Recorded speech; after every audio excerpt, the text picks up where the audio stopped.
الحمد لله رب العالمين والصلاة والسلام الأتمان الأكملان على سيدنا محمد خير الأنام وعلى آله وأصحابه الطيبين الطاهرين الميامين رب اشرح لي صدري ويسر لي أمري واحلل عقدة من لساني يفقه قولي. Inch'Allah ta'ala, on continue l'explication aujourd'hui de Mukhtasar al-Akhdari avec deux nouveaux chapitres, deux petits chapitres. Le premier qu'on va expliquer, c'est un chapitre qui concerne les postures, les différentes positions ou postures dans la salah, dans la prière. Notamment pour celui qui est malade, celui qui ne pourra pas se mettre debout.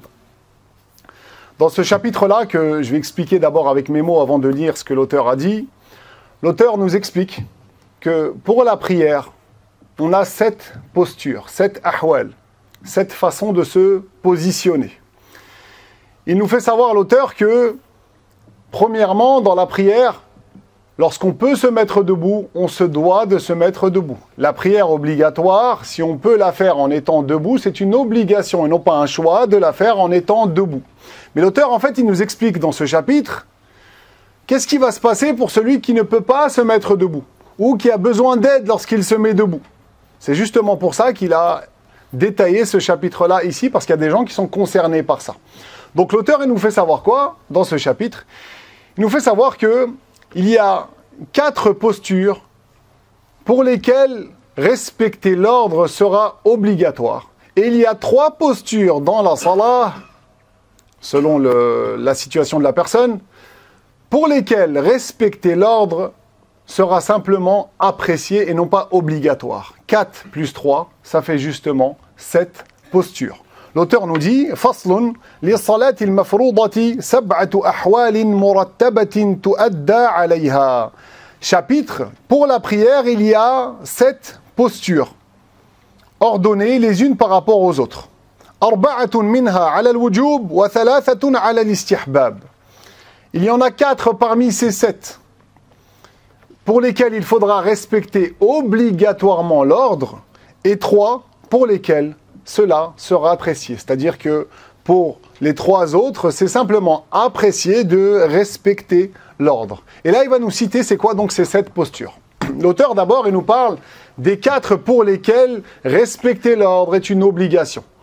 Premièrement, al-wuquf istiqlalan. La première position, la première posture, c'est al-qiyam istiqlalan, le fait d'être debout sans s'appuyer, sans appui. Être debout de manière naturelle, sans s'appuyer sur quelque chose.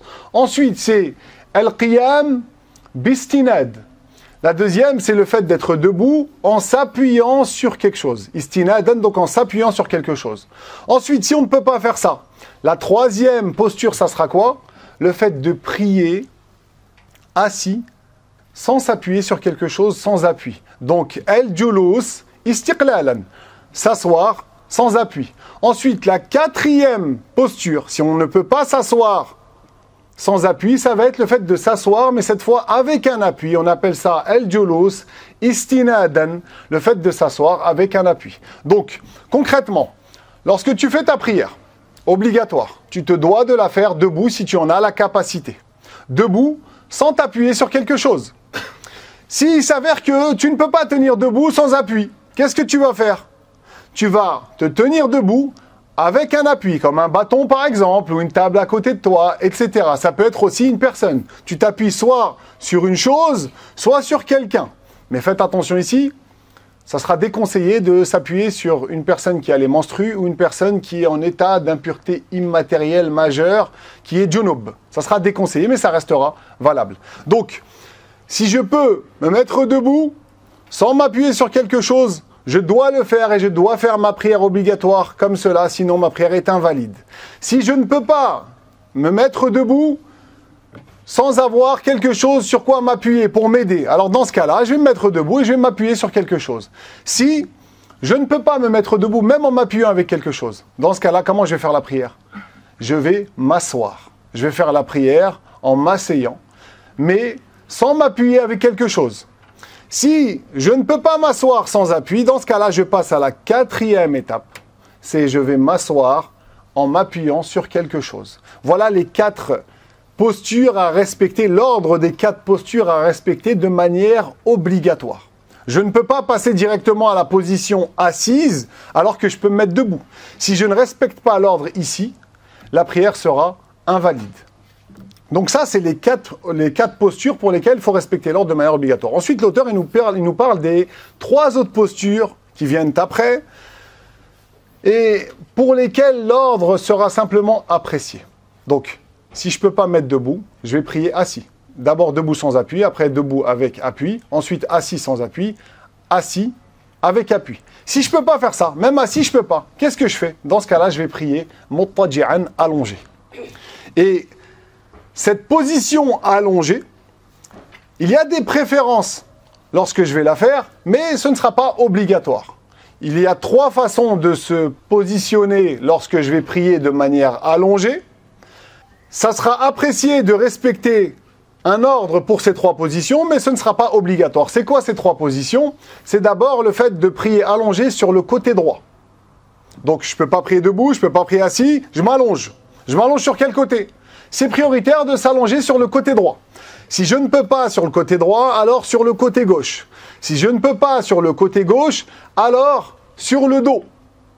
Et quand on dit sur le dos ici, ça veut dire que mes pieds vont aller en direction de la Kaaba, en direction de la Qibla. Mes pieds ils seront en direction de la Qibla et ma tête, elle sera donc vers mon visage vers le ciel. Donc, d'abord sur le côté droit, ensuite c'est apprécié si je ne peux pas sur le côté droit, sur le côté gauche, ensuite si je ne peux pas sur le côté gauche, c'est apprécié de m'allonger sur le dos pour faire ma prière. Si je ne peux pas ni le côté droit, ni le côté gauche, ni sur le dos, alors dans ce cas-là, et c'est seulement dans ce cas-là, je pourrai prier sur le ventre. Et quand je dis sur le ventre ici, ça sera ma tête qui sera en direction de la Kaaba et non pas mes pieds cette fois. Mais la 8e posture que l'auteur n'a pas citée ici, c'est que dans le cas où je ne peux pas concrétiser une des 3 postures allongées qui sont la droite, la gauche ou sur le dos. Donc je répète, je résume, quelqu'un lorsqu'il fait sa prière, il doit prier debout obligatoirement s'il en a la capacité. D'abord sans s'appuyer sur quelque chose.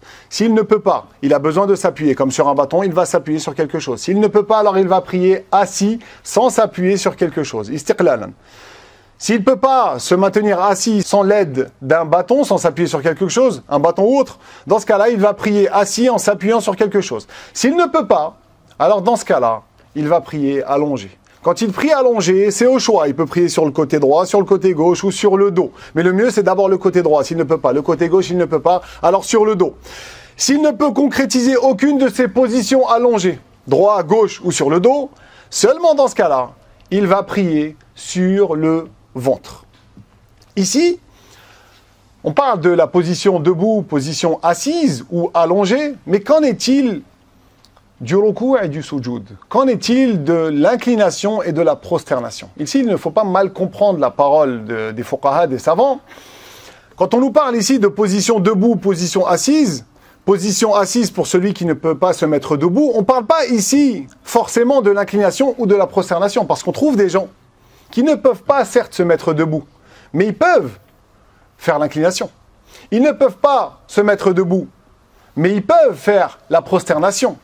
Oui, ils peuvent que prier assis quand ils récitent la Fatiha, mais ils peuvent faire le ruku', ils peuvent faire le sujoud, ils peuvent faire l'inclination, ils peuvent faire la prosternation. Dans ce cas-là, pour eux, ce sera une obligation de faire l'inclination et la prosternation correctement.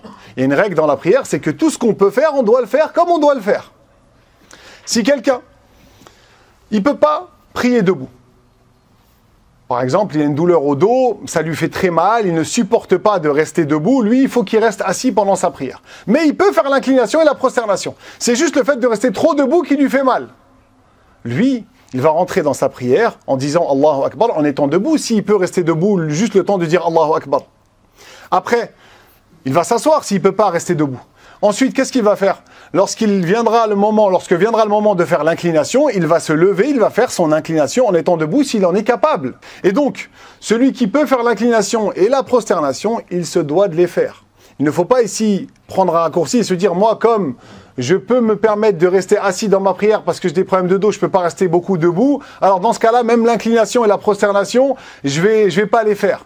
Et je vais juste me pencher pour les remplacer. Non, celui qui a la capacité de faire l'inclination, il se doit de faire l'inclination. Celui qui a la capacité de faire la prosternation, il se doit de faire la prosternation. Celui qui peut rentrer dans sa prière en disant Allahu Akbar en étant debout, il se doit de se mettre debout à ce moment-là. On trouve des gens des fois qui viennent à la mosquée et qui font la prière sur les chaises ou par terre. Eux, subhanallah, déjà pour venir à la mosquée, ils ont marché. Donc ils ont une certaine forme. Et on les voit dans la salat, ils prennent une chaise, ils font la prière, assis du début jusqu'à la fin sur la chaise, sans inclination, sans prosternation. Certains, ils commencent debout quand même. On les voit, ils commencent debout, ils disent Allahu Akbar en étant debout, ensuite ils s'assoient. Et quand vient le moment de l'inclination, ils vont se pencher un peu, et quand vient le moment de la prosternation, ils vont se pencher davantage. Alors qu'ils ont la capacité de faire l'inclination en étant debout. Ils ont la capacité d'aller chercher le sujoud, d'aller chercher la prosternation. Ces gens-là, leur prière, elle n'est pas valide, elle est invalide. Celui qui ne fait pas l'inclination, c'est celui qui ne peut pas la faire. Celui qui ne fait pas le sujoud de la prosternation, c'est vraiment celui qui ne peut pas véritablement faire la prosternation. Mais celui qui peut se mettre debout pour dire Allahu Akbar, il doit se mettre debout pour dire Allahu Akbar.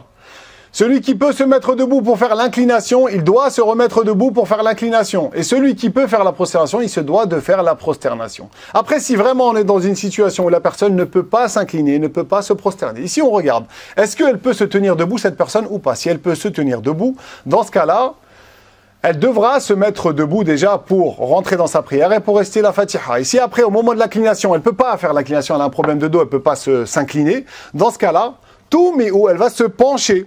Elle va avancer la tête, elle va se pencher un peu, ce qu'elle peut faire, pour justement remplacer la totale inclination. Ensuite, elle se remet droite.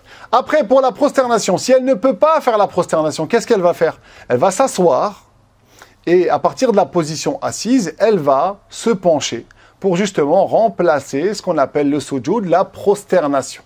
Donc elle fait le ima, elle va se pencher à partir de la position debout si elle est capable de se mettre debout et à partir de la position, ça c'est pour l'inclination, et à partir de la position assise pour ce qui est de la prosternation. Quand on parle de position assise ici dans la prière, ce qu'on vise par là c'est al-jalsatu mutarabbi'an. On parle de s'asseoir en tailleur. C'est ça le mieux, c'est de s'asseoir en tailleur.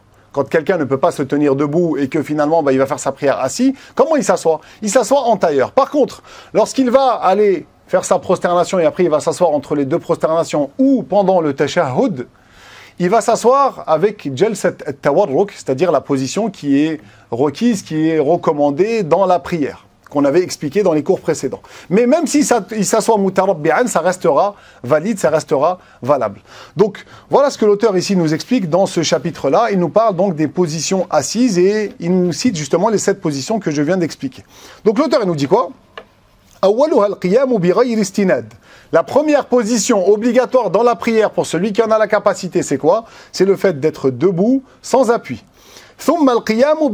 Ensuite, la deuxième position, si quelqu'un ne peut pas tenir debout sans appui, c'est le fait d'être debout, mais en s'appuyant sur quelque chose ou sur quelqu'un. Ensuite, s'il ne peut pas être debout avec appui, qu'est-ce qu'il fait? Il passe à la position assise sans appui. Et selon certains savants dans l'école, il pourra directement passer de la position debout sans appui à la position assise sans appui. Et ça sera simplement recommandé pour lui de passer par l'étape où il est debout avec appui. Il y a eu divergence dans l'école. Ensuite, l'auteur nous dit quoi? Ensuite, s'il ne peut pas s'asseoir sans appui, alors il va s'asseoir avec appui. Et c'est une obligation de respecter l'ordre pour ces 4 postures. فإذا قدر على حالة منها وصلى بحالة دونها بطلت صلاته. Et donc s'il a la capacité de respecter l'ordre, de respecter une posture, et que directement il va à la posture en deçà de cette dernière, à une posture qui vient après dans l'ordre, dans ce cas-là, sa prière sera invalide. والثلاثة التي على الاستحباب هي. Ensuite là il nous cite c'est quoi les 3 postures pour lesquelles respecter l'ordre, c'est simplement apprécier.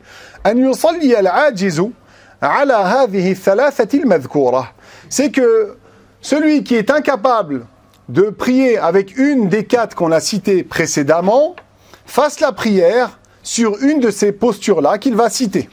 Ala jambihi al-ayman, d'abord allongé sur son côté droit, thumma ala al-aysar, ensuite sur son côté gauche, thumma ala dhahrihi, ensuite sur le dos. Et on a dit, s'il ne peut pas, ni sur le côté droit, ni sur le côté gauche, ni sur le dos, alors dans ce cas-là, il va prier sur le ventre.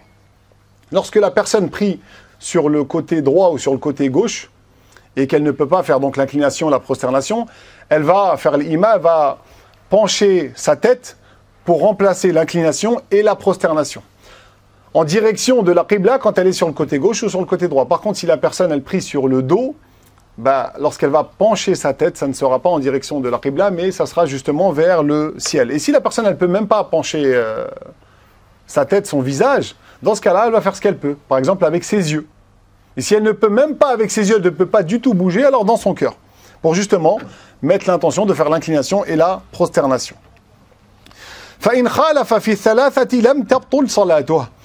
Et donc, l'auteur ici, il nous dit que si quelqu'un ne respecte pas, pour les positions allongées, ne respecte pas l'ordre de ces trois, dans ce cas-là, sa prière ne sera pas invalide, ça n'invalide pas la prière.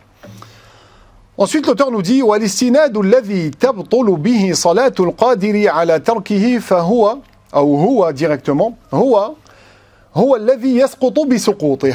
Il nous dit que concernant l'appui qui invalide la prière de celui qui est apte sans, c'est l'appui dont la chute entraîne également celle du priant. On a dit que celui qui peut prier debout, sans appui, il se doit de prier debout, sans appui. Si quelqu'un fait la prière debout, en s'appuyant sur quelque chose. Ici, on regarde. Il a fait ça quand dans sa prière? Est-ce qu'il a fait ça pendant la récitation de la Fatiha ou pendant la récitation de la Sourate qui vient après la Fatiha? S'il a fait cela, c'est-à-dire qu'il s'est appuyé sur quelque chose en étant debout pendant qu'il récitait la Fatiha dans sa prière obligatoire, ici on regarde. Est-ce qu'il s'est appuyé de manière conséquente? De sorte que, si on enlevait cette chose-là sur laquelle il s'est appuyé, ça entraînerait sa chute, la chute du priant. Il tomberait avec. Dans ce cas-là, ça invalide sa prière. Par contre, s'il s'est appuyé sur quelque chose, mais pas de manière conséquente, de sorte que si on enlève ce bâton-là ou cette chose-là, il n'est pas beaucoup appuyé dessus, lui, il ne va pas tomber, le priant. Dans ce cas-là, ça n'annule pas sa prière, mais c'est déconseillé. Ça, c'est lorsqu'il s'appuie, en étant debout, dans sa prière obligatoire, alors qu'il avait la capacité de ne pas s'appuyer. Et c'est pendant la Fatiha. Par contre, s'il s'appuie après la Fatiha, rappelez-vous, dans les sunan de la prière, les actes recommandés de la prière, on avait dit que c'était recommandé de réciter une sourate après la Fatiha. Et on avait dit wal qiyamu laha, et le fait de se tenir debout lorsqu'on récite justement cette sourate. C'était recommandé, ça faisait partie de la sunna de se tenir debout. Mais on avait expliqué, on avait dit que il fallait pas mal comprendre ici, ça ne voulait pas dire que quelqu'un dans sa prière, après avoir récité la Fatiha, il va réciter une sourate, c'est sunna. Comme on a dit que c'est sunna de se tenir debout, il peut s'asseoir le temps de réciter cette sourate. Non, s'il s'assoit sans excuse ici, pendant la sourate, dans la prière, après la Fatiha, sa prière est annulée. Pourquoi? Parce qu'il n'aura pas respecté la posture de la prière et parce qu'il aura fait beaucoup de mouvements. Donc si quelqu'un, après avoir récité la Fatiha, il récite une sourate, c'est recommandé pour lui de rester debout. Mais ce qui est visé par là, c'est qu'il peut s'appuyer sur quelque chose à ce moment-là. Mais il n'est pas visé par là qu'il peut s'asseoir. S'il s'assoit, sa prière est invalide. Et donc, si quelqu'un, pendant qu'il récite la sourate, après la Fatiha, il s'appuie sur quelque chose, sa prière ne sera pas invalide. Même s'il s'appuie sur quelque chose de manière conséquente. Par contre, s'il s'appuie sur quelque chose de manière conséquente, c'est-à-dire que si on enlève cette chose-là, il va tomber pendant la Fatiha, alors qu'il pouvait se tenir debout sans appui, dans ce cas-là, sa prière sera invalide. C'est ce que l'auteur nous a expliqué. Ensuite, l'auteur nous dit quoi? C'est ce que je viens de dire, c'est que s'il s'appuie pendant la Fatiha sur quelque chose, mais pas de manière conséquente, de sorte que si on enlève cette chose-là, il ne va pas tomber, le priant. Dans ce cas-là, c'est déconseillé de s'appuyer pendant la Fatiha, mais ça ne sera pas interdit et ça n'invalide pas sa prière. Après, l'auteur il nous explique un nouveau point ici, qui concerne la position debout ou assise. وَأَمَّا النَّافِلَةُ فَيَجُوزُ لِلْقَادِرِ عَلَى الْقِيَامِ أَنْ يُصَلِّيَهَا جَالِسًا وَلَهُ نِصْفُ أَجْرِ الْقَائِمِ. Ici, l'auteur nous dit que pour ce qui est de la prière maintenant surérogatoire, c'est permis pour celui qui a la capacité de la faire debout, de la prier en étant assis. Celui qui a la capacité de se mettre debout, pour une prière surérogatoire, il a le droit de la faire assis.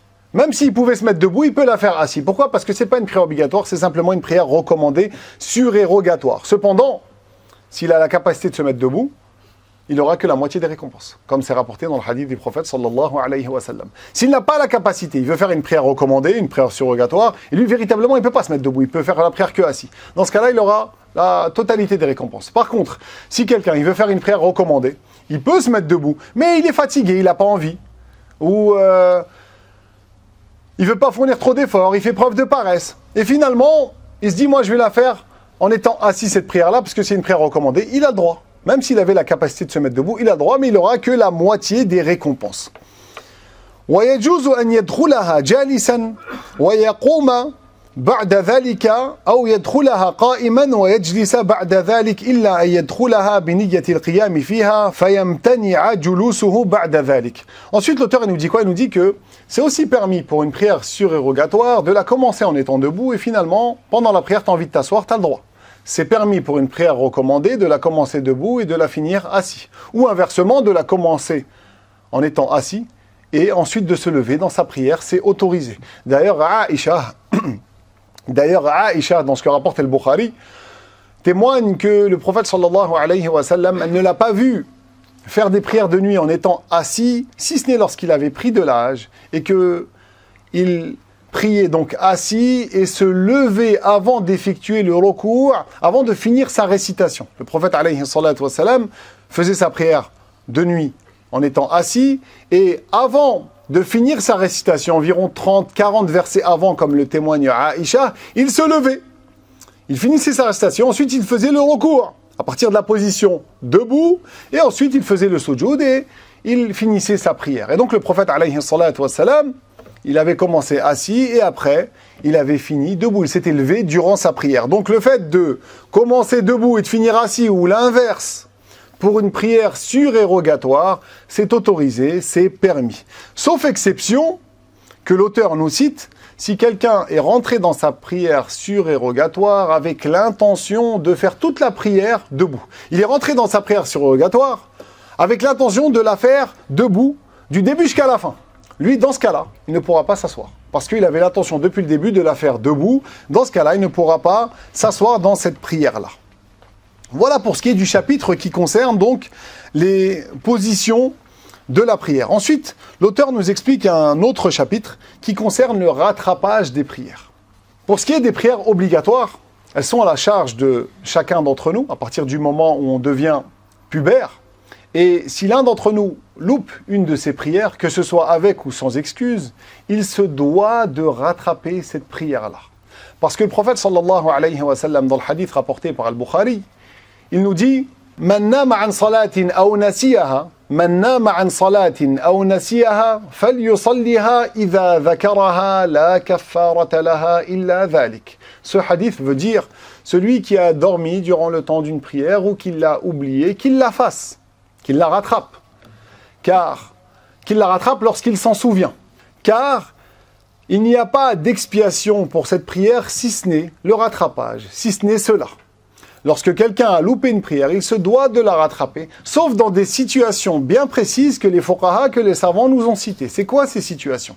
C'est lorsque quelqu'un s'est évanoui tout le temps d'une prière, ou lorsque quelqu'un est devenu fou, il était majnoun, tout le temps d'une prière, ou le kufr, l'apostasie, lorsque quelqu'un n'est pas sur l'islam, lorsque quelqu'un a quitté l'islam, durant cette période-là, des prières sont passées, lorsqu'il revient à l'islam, il n'est pas obligé de rattraper ces prières-là selon l'école malikite. Et même le jeûne d'ailleurs qu'il aura loupé.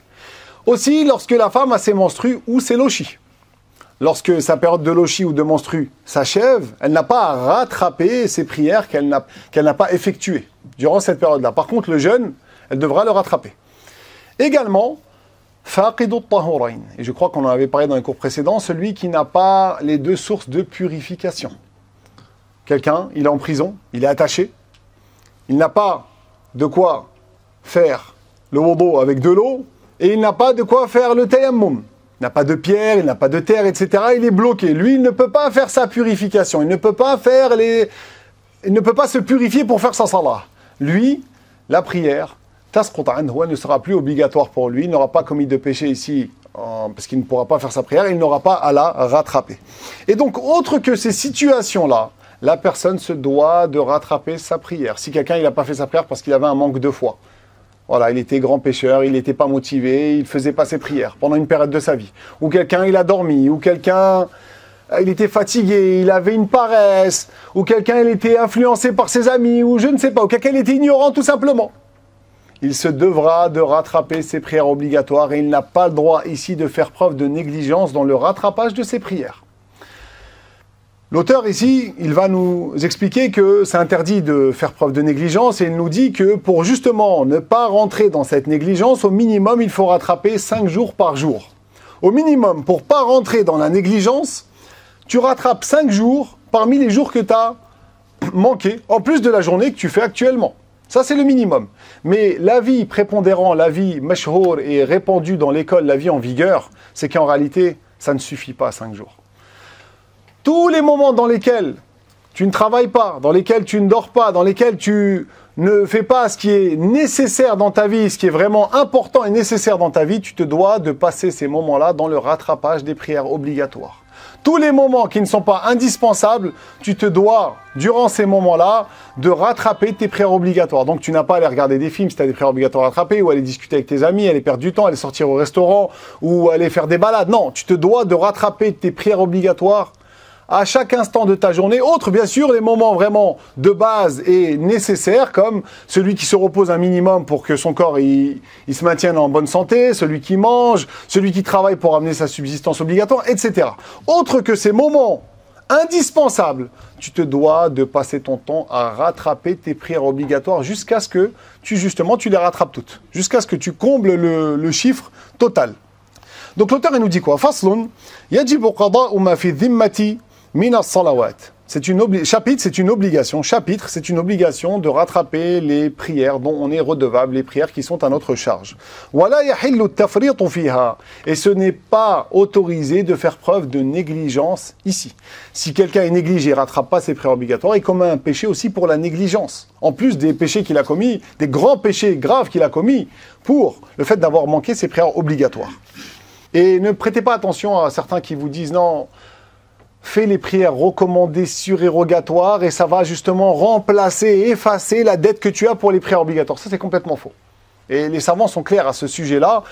Au jour dernier, on va rendre des comptes sur les prières obligatoires et non pas sur les prières recommandées. Et on se doit de rattraper les prières obligatoires et les prières recommandées. Si on les a loupées ou si on ne les fait pas de base, on n'a pas commis de péché.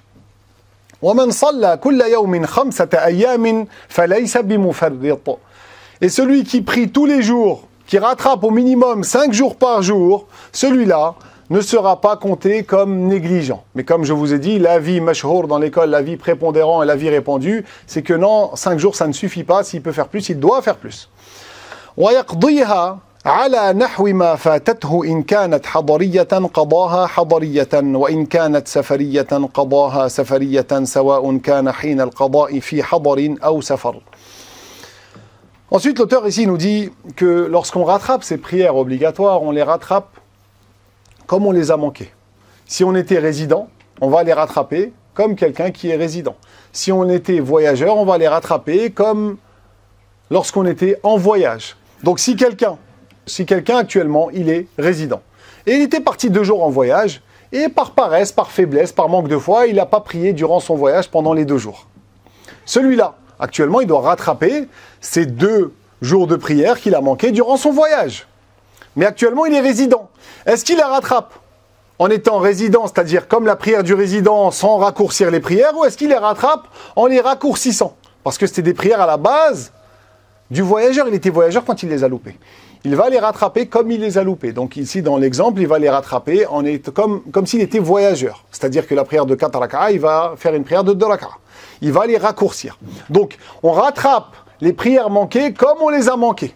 Si on les a manquées pendant une période dans laquelle on était résident, on va les rattraper comme si on était résident, même si actuellement on est en voyage. Si quelqu'un demain, il part 3 jours en voyage, et il se rappelle pendant son voyage qu'il avait 1 jour de prière obligatoire à rattraper quand il était résident, il ne les avait pas priées, il les avait oubliées par exemple ces prières-là durant ce jour-là. Mais là actuellement il est en voyage. Actuellement quand il fait ses prières, il les raccourcit. Est-ce que pour le rattrapage, il va les raccourcir? Non. parce qu'il doit rattraper ces prières-là qu'il a manquées, comme il les a manquées tout simplement. Sauf, bien sûr, pour celui qui était malade. Celui qui était malade et qui a manqué à des prières, par faiblesse, il n'a pas prié, sachant que le malade, il se doit de prier, même si c'est difficile pour lui, et même s'il doit prier assis, même s'il doit prier allongé, il se doit de faire sa prière. Mais il y a des gens, des fois, par faiblesse, ils ne prient pas lorsqu'ils sont malades. Si quelqu'un est tombé malade un jour, et lui, durant sa maladie, il était au lit, il était cloué au lit, il ne pouvait pas bouger, et il avait le droit, durant sa maladie, de prier allongé, parce que véritablement, il ne pouvait même pas se tenir assis. Celui-là, lorsqu'il retrouve sa santé, il se rappelle qu'il n'avait pas prié cette journée de maladie. Comment est-ce qu'il va rattraper cette journée de maladie? Est-ce qu'il va la rattraper en étant allongé parce qu'il avait le droit de prier allongé pendant qu'il était malade, ou il va la rattraper debout de manière normale? Ici, il va la rattraper debout de manière normale, de manière complète. Pourquoi? Parce qu'ici, c'est une exception. Quand on dit qu'on rattrape la prière manquée comme on l'avait manquée, ça ne marche pas ici pour le malade. Le malade qui a loupé des prières, lorsqu'il retrouve sa santé, il faut qu'il rattrape ces prières-là de manière complète. C'est pas, il se dit, ouais, mais moi, quand j'étais malade, j'avais le droit de prier assis. Ben maintenant, je vais les rattraper assis, même si là, je peux me mettre debout, parce que là, j'ai retrouvé ma santé. Non. Ici, ça ne sera pas valide. Il faut faire attention. Ensuite, l'auteur nous dit, والترتيب بين الحاضرتين وبين يسير الفوائت مع الحاضرة واجب مع الذكر. Là, il nous parle maintenant d'autre chose. L'auteur, il nous parle de respecter l'ordre lorsqu'on rattrape nos prières. Des fois, on a des prières à rattraper, et on en a plusieurs. Est-ce qu'on se doit de respecter l'ordre ou non? C'est ce que l'auteur nous explique. D'abord, il nous parle des deux prières hadiratayn, mushtarikatayn fil waqti. Il nous parle des deux prières qui sont présentes et qui ont un temps en commun. Qu'est-ce qu'on vise par là? Deux prières présentes, c'est-à-dire une prière dont le temps est encore en cours. Et mushtarikatayn waqt, c'est-à-dire des prières qui ont un temps commun. On parle du Dhuhr avec le Asr et du Maghrib avec le Isha. Celui qui a deux prières présentes à effectuer, donc par exemple il a le Dhuhr et le Asr à faire, ou il a le Maghrib et le Isha à faire. Celui-là, il se doit de respecter l'ordre lorsqu'il va faire ces deux prières-là. Quelqu'un, il a le Dhuhr et le Asr à faire. Il se doit de faire d'abord le Dhuhr avant de faire le Asr. Ma'ad dhikri, lorsqu'il a bien sûr cela à l'esprit, lorsqu'il s'en rappelle, et ça c'est wajibun shart, c'est une obligation et c'est même une condition de validité. Si quelqu'un, il a la prière du Dhuhr à faire et la prière du Asr, on a dit c'est une obligation pour lui ici, si il se rappelle qu'il a la prière du Dhuhr à faire en plus de la prière du Asr, il se doit de respecter l'ordre, il se doit de faire d'abord la prière du Dhuhr avant la prière du Asr. S'il ne respecte pas cet ordre-là, il commence par le Asr, sa prière est invalide, elle est batilah parce qu'il avait cela à l'esprit. Si par contre, il s'en rappelle que lorsqu'il est rentré dans la prière du Asr, quelqu'un il a le Dhuhr et l'Asr à faire, et il vient, il rentre dans l'Asr, et pendant l'Asr, il se rappelle que il avait le Dhuhr à faire et qu'il n'a pas fait le Dhuhr. Lui, il fait quoi? Ici, on a deux avis dans l'école. Il y a un avis qui dit que sa prière est annulée, et que il doit faire le Dhuhr, et ensuite il fera l'Asr, et un avis qui dit que non, sa prière n'est pas annulée, il fait le Asr, il finit son Asr, et après, il fera le Dhuhr. Ça, c'est lorsqu'il se rappelle pendant la prière du Asr qu'il n'avait pas fait le Dhuhr. Par contre, s'il s'en rappelle après, quelqu'un, il fait son Asr, et après avoir passé salam, il se dit, mais moi, j'avais pas fait la prière du Dhuhr. Dans ce cas-là, eh ben, il fait sa prière du Dhuhr, et c'est mandoub, c'est apprécié qu'il refasse le Asr après le Dhuhr, s'il est encore dans le temps, mais ce ne sera pas, ici, obligatoire, ce sera simplement apprécié. Ensuite, on a un autre cas de figure, c'est lorsque la personne est à la fin du temps. La personne arrive à la fin du temps du Asr, elle a fait ni le Dhuhr ni le Asr, et le Maghrib va rentrer. Ici, qu'est-ce qu'elle fait la personne? Elle commence par la prière du Dhuhr, et après, elle fait la prière du Asr. Elle est à la fin, j'ai oublié de dire une chose ici, c'est qu'elle est à la fin, et la prière du Maghrib va rentrer. Elle n'a pas le temps de faire les deux. Elle pourra faire qu'une des deux. Elle fait quoi? Elle commence par la prière du Dhuhr, et après, elle fera la prière du Asr. Ça, c'est pour l'ordre à respecter entre deux prières qui sont présentes. Donc le Dhuhr et l'Asr et le Maghrib et l'Isha. Et qui ont un temps commun.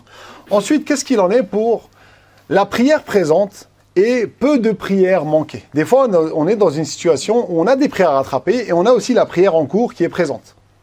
Dans laquelle on est dans son temps. Pour laquelle on est dans son temps. Ici, si on a des prières à rattraper, qu'est-ce qu'on fait? Est-ce qu'on commence par rattraper les prières obligatoires qu'on a ou on fait la prière qui est dans son temps?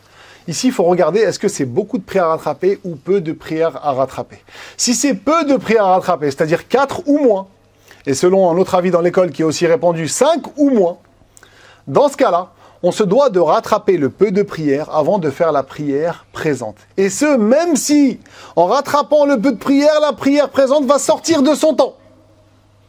Par contre, si c'est beaucoup de prières à rattraper, c'est-à-dire 4 ou plus ou 5 ou plus selon le deuxième avis, dans ce cas-là, ce n'est pas obligatoire de rattraper les prières qu'on a rattrapées avant de faire la présente, et c'est même recommandé de faire la prière présente avant de rattraper nos prières, et ça peut même être obligatoire dans le cas où on sait que si on rattrape les prières manquées, qui sont nombreuses, la prière présente, elle va sortir de son temps. Là, dans ce cas-là, bien sûr, on commencera par la prière présente, parce qu'on a beaucoup ici de prières à rattraper, prières manquées. Et quand on parle de beaucoup ici, on a dit c'est quoi? C'est 5 ou plus, ou 6 ou plus, il y a divergence dans l'école. Donc c'est ce que l'auteur justement nous a expliqué ici. Je vais lire maintenant ce que l'auteur nous a dit pour que ce soit un peu plus clair.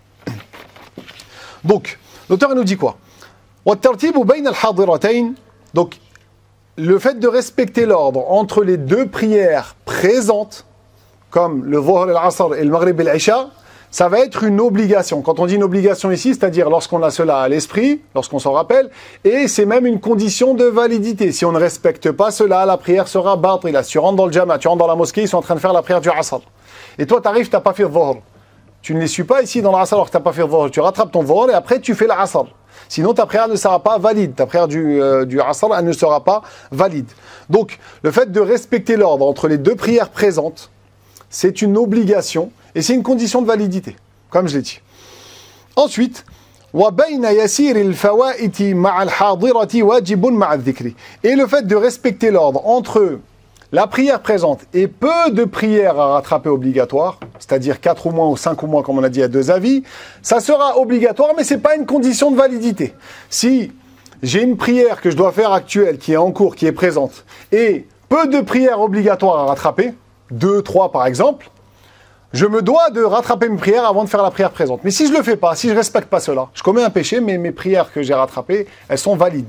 Et ça sera recommandé pour moi, si je suis encore dans le temps, de refaire la prière présente. Mais ce ne sera pas obligatoire. Mais j'ai commis un péché parce que je me devais de rattraper ces prières manquées qui étaient peu avant de faire ma prière présente, même si cela mène à la sortie de la prière présente, la sortie du temps de la prière présente. Prenons un exemple concret. Quelqu'un, il est dans la prière du Asr. Il vient pour faire la prière du Asr et il se rappelle que le Maghrib et l'Isha d'hier, il ne les a pas fait. Ici, il se doit de rattraper le Maghrib et l'Isha d'hier avant de faire la prière du Asr. S'il fait la prière du Asr avant de faire le Maghrib et l'Isha, alors qu'il avait cela à l'esprit, il s'en rappelait, il commet un péché, mais sa prière du Maghrib et du Isha sont valides. Mais il a commis un péché. Ce qu'il devait faire, c'est quoi? C'est d'abord faire le Maghrib et l'Isha et après faire son Asr qui est présent. Même si il nous dit oui, mais si je fais le Maghrib et l'Isha, l'Asr il va sortir. Même s'il sort. Tu te dois de faire le Maghrib et l'Isha, de rattraper le Maghrib et l'Isha avant de faire ton Asr ici. Parce que c'est peu de prières obligatoires manquées. Ensuite, l'auteur nous dit quoi? Et ce qui est visé par peu de prières, c'est justement 4 ou moins que 4. Et on a dit, selon un autre avis qui est répandu dans l'école, c'est 5 ou moins que 5. ومن كانت عليه 4 صلوات فأقل صلاها قبل الحاضرة ولو خرج وقتها. Et donc, celui qui a 4 ou moins et 5 ou moins selon l'autre avis, il faut qu'il rattrape ses prières manquées avant de faire la prière présente, même si cela mène à la sortie du temps. C'est ce que j'ai expliqué. Ensuite, l'auteur, il n'a pas parlé pour celui qui a beaucoup de prières obligatoires à rattraper, je le réexplique. Celui, par contre, qui a beaucoup de prières à rattraper, c'est-à-dire 5, 6, 7, etc. Celui-là, il ne va pas commencer à rattraper ses prières obligatoires avant de faire la prière présente. Non, il fait d'abord la prière présente. C'est apprécié qu'il fasse d'abord la prière présente et après il va rattraper ses 6, 7, 8 ou 9 prières qu'il a à rattraper. Et s'il est sûr qu'en rattrapant ces prières nombreuses qu'il a manquées, le temps de la prière actuelle va sortir, dans ce cas-là, bien sûr, c'est une obligation qu'il fasse la prière actuelle, présente, avant de rattraper ces nombreuses prières, parce que là, il y en a beaucoup. Il n'y en a pas juste 2, 3, 4, 5, mais il y en a vraiment beaucoup. Donc, dans ce cas-là, il va d'abord faire la prière présente, et après, il rattrapera les prières qui sont nombreuses. Ensuite, il y a un autre cas de figure que l'auteur n'a pas cité, c'est, est-ce que c'est une obligation? Il y a un autre point que l'auteur n'a pas cité, c'est l'obligation de respecter l'ordre quand on rattrape les prières manquées. lorsqu'on a des prières manquées, prières obligatoires à rattraper, qu'on se doit de rattraper, on doit respecter l'ordre entre ces prières-là. Si quelqu'un, par exemple, il a manqué 2 jours de prière, il a manqué 2 subuh, 2 dhuhr, 2 asr, 2 maghrib, 2 isha. Lui, quand il va les rattraper, quand il va rattraper ces 2 jours-là, est-ce qu'il peut faire 2 subuh, après 2 dhuhr, après 2 asr, après 2 maghrib, ou est-ce que non, il doit respecter l'ordre? Il fait d'abord le dhuhr, après il fait l'asr, après il fait le maghrib, après il fait l'isha, après il fait le subuh. Après il refait dhuhr, asr, maghrib, isha, subuh. Ici, il se doit de respecter l'ordre. Il n'a pas le droit de faire 2 dhuhr, après 2 asr, après 2 maghrib. S'il fait ça, il commet un péché. Sa prière reste valide. Et s'il a fait ça, on ne lui dit pas de la refaire, même pas dans le temps. Cependant, il aura commis un péché. Parce que selon l'avis répandu dans l'école, mashhour dans l'école, on se doit de respecter le tartib bayn al-fawaid fi nafsiha. Quand on a des prières obligatoires à rattraper, quand on les rattrape, des fois, il y a des gens qui posent la question, ils ont des années de prières à rattraper. 1 an, 2 ans, même 1 mois. Comment est-ce qu'ils la rattrapent? Est-ce qu'ils font 1 mois de subuh, après 1 mois de dhuhr, après 1 mois de... Non. Ils vont faire ici d'abord tout, ils vont faire d'abord une journée, après ils font une autre journée, après ils font une autre journée, après ils font une autre journée. On fait dhuhr, asr, maghrib, isha, subuh. Dhuhr, maghrib, enfin dhuhr, asr, maghrib, isha, subuh. On fait comme ça à chaque fois dans l'ordre, on respecte l'ordre et on enchaîne les journées de cette manière-là et c'est une obligation ici. Ensuite l'auteur nous dit quoi? Wa yajuzu al-qada'u fi kulli waqt. L'auteur, il nous rajoute une information ici, il nous dit que lorsqu'on a des prières obligatoires à rattraper, on a le droit de les rattraper à n'importe quel moment de la journée. Les prières obligatoires, comme c'est des prières qui sont à notre charge et on va rendre des comptes sur ces prières-là, on peut les rattraper à n'importe quel moment dans la journée. Même les moments dans lesquels c'était interdit de faire des prières recommandées, comme on l'avait expliqué dans les cours précédents. Ça sera permis de rattraper des prières obligatoires dans ces moments-là. Ça, c'est quand on est sûr qu'on a loupé ces prières-là. Par contre, si on a un doute, des fois ça arrive, on a un doute, est-ce qu'on a une prière obligatoire à rattraper ou pas? Si c'est simplement un doute et ce n'est pas une certitude, alors dans ce cas-là, ces prières obligatoires pour lesquelles on a un doute, est-ce qu'on les a effectuées ou pas? Est-ce qu'on les a effectuées ou pas? On se doit de les rattraper. Cependant, on ne va pas les rattraper dans les moments pour lesquels c'était interdit de faire les prières surérogatoires. Rappelez-vous, on avait dit que lorsque le soleil se lève, lorsqu'il y a l'apparition du disque solaire jusqu'à l'apparition totale du disque solaire, c'est environ 5 minutes, lorsqu'on parle donc du lever du soleil, à ce moment-là, il y avait les adorateurs du soleil qui se prosternent, etc. On avait dit que dans ce moment-là, c'était un waqt hurma, c'était un temps dans lequel on n'avait pas le droit de faire une prière nafila recommandée. Et également lorsque le soleil se couche. Dans ces 2 moments-là, et aussi on avait parlé de l'imam, le khatib, lorsqu'il arrive le vendredi, lorsque l'imam est apparu le vendredi à la mosquée, dans ce cas-là, on ne fait plus de prière recommandée, c'est interdit de faire une nafila lorsque l'imam, par exemple, est venu sur le mimbar. Dans ces moments dans lesquels c'est interdit de faire des prières surérogatoires, est-ce qu'on peut rattraper des prières obligatoires? Si c'est des prières pour lesquelles on est sûr qu'on les a loupées, on les a manquées, oui, on a le droit. Par contre, si c'est des prières pour lesquelles on a un doute, est-ce qu'on les a loupées ou pas? Des prières obligatoires. Dans ce cas-là, on ne va pas prier, on ne va pas rattraper dans ces moments-là. Et pareil pour ça sera interdit. Et pareil pour les moments dans lesquels c'est déconseillé de faire des prières surérogatoires, on ne va pas rattraper des prières obligatoires pour lesquelles on a simplement un doute, est-ce qu'on les a loupées ou pas, dans les moments déconseillés pour les prières surérogatoires, parce que ça sera en soi aussi déconseillé. On avait dit que lorsque quelqu'un a fait la prière du Asr, il ne va pas après faire des nawafil, des prières surrogatoires, jusqu'au Maghrib. Pourquoi? Parce que c'est déconseillé. Dans ce moment-là, est-ce qu'il peut rattraper une prière obligatoire pour laquelle il a un doute, est-ce qu'il a loupé ou pas? Il peut le faire, mais ça sera déconseillé, tout comme c'est déconseillé de faire dans ce moment-là une prière surérogatoire. Ensuite, l'auteur nous dit « وَلَا يَتَنَفَّلُ مَنْ عَلَيْهِ الْقَضَاءُ وَلَا يُصَلِّي الضُّحَى وَلَا قِيَامَ رَمَضَانَ وَلَا يَجُوزُ لَهُ إِلَّا الشفع والوتر والفجر والعيدان والخسوف والاستسقاء. Ensuite ici l'auteur il nous dit que celui qui a des prières obligatoires à rattraper, il n'a pas le droit de faire des prières surérogatoires si ce n'est exception. Il nous dit donc qu'il n'a pas le droit de faire la prière de ad-duha. La prière de ad-duha, c'est une prière qu'on effectue lorsque le soleil s'est bien levé le matin.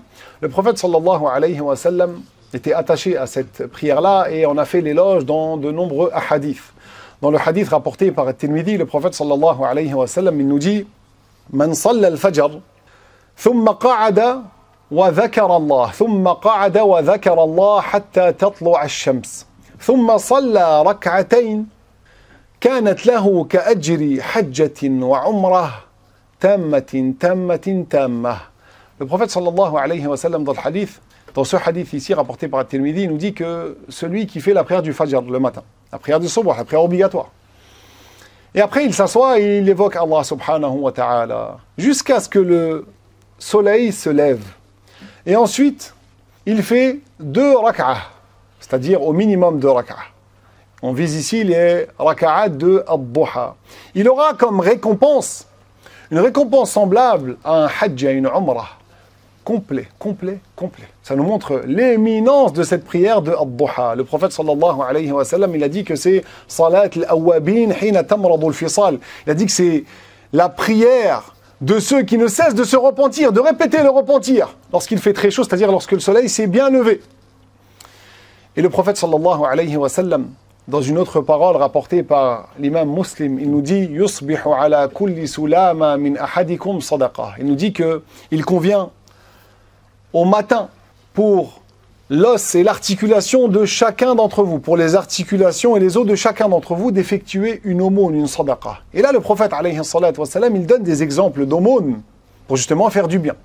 Et il dit justement فَكُلُّ تَسْبِيحَةٍ صَدَقَةٍ وَكُلُّ تَحْمِيدَةٍ صَدَقَةٍ وَكُلُّ تَهْلِيلَةٍ صَدَقَةٍ وَكُلُّ تَكْبِيرَةٍ صَدَقَةٍ. Il nous dit que à chaque fois que tu dis Subhanallah, c'est une aumône. Quand tu dis Alhamdulillah, quand tu dis Allahu Akbar, quand tu dis La ilaha illallah, c'est des aumônes, tu as des hasanat.